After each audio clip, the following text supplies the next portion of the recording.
I took the family to Chipotle last month, and we walk in, and I mean, there's already a line. There are other people who are waiting to experience this, and we wait after this long line. We get right up to the counter we're about to order. And it's kind of like high pressure, high tension when you got the 4 kids and the wife, and we're all standing there, and you're getting ready, you got your order worked out in your mind, and this guy cuts in line. He gets right in front of me, and then he turns around, and he says, "Hey, man," he says, "the starter's out on my car. Will you buy me a bus ticket to Atlanta?" I'm like, "Man, I'm sorry, I don't have bus ticket to Atlanta. I don't have cash for that on me." And he said, "Will you buy me a burrito?"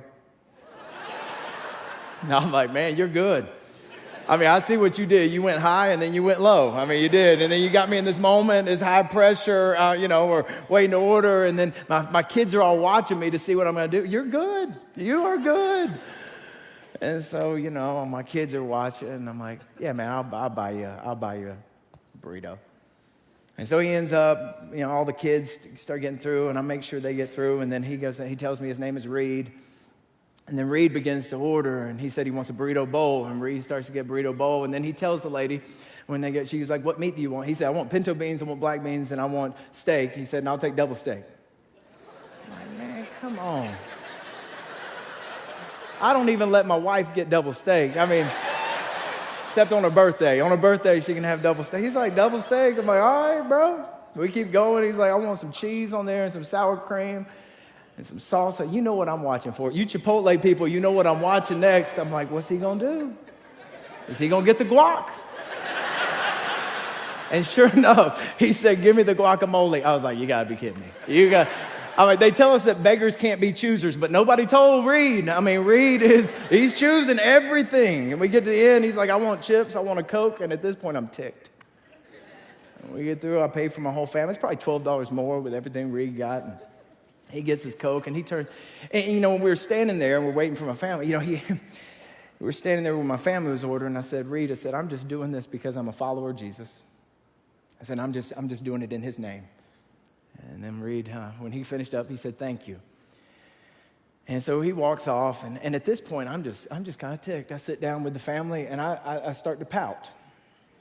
It's a spiritual gift. It really is. The whole family, they're enjoying their burritos, but I'm feeling like I got scammed. I got taken advantage of, so I'm starting to pout a little bit. And then one of the kids did something which really wasn't a big deal, but then I let them have it because it wasn't what they did. It was because I'm mad at Reed, and I felt like I got taken advantage of.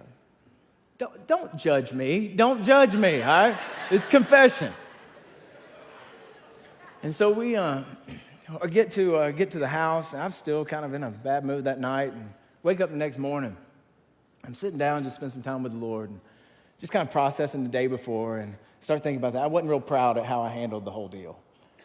And so I said, "God, what was that?" I just sensed like what God said to me was, "Kevin, you didn't get scammed. You didn't get scammed. Reed didn't scam you. You scammed Reed.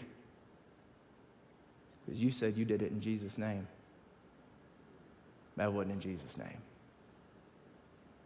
See, Jesus' name means with his signature. It means with his presence. It means with his love. Hey, you didn't do that in Jesus' name. And then I started to imagine, what would it have been like if I would have done it in Jesus' name?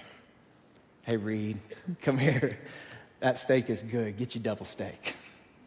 And Reed, get all that. We got some sour cream. We got some cheese.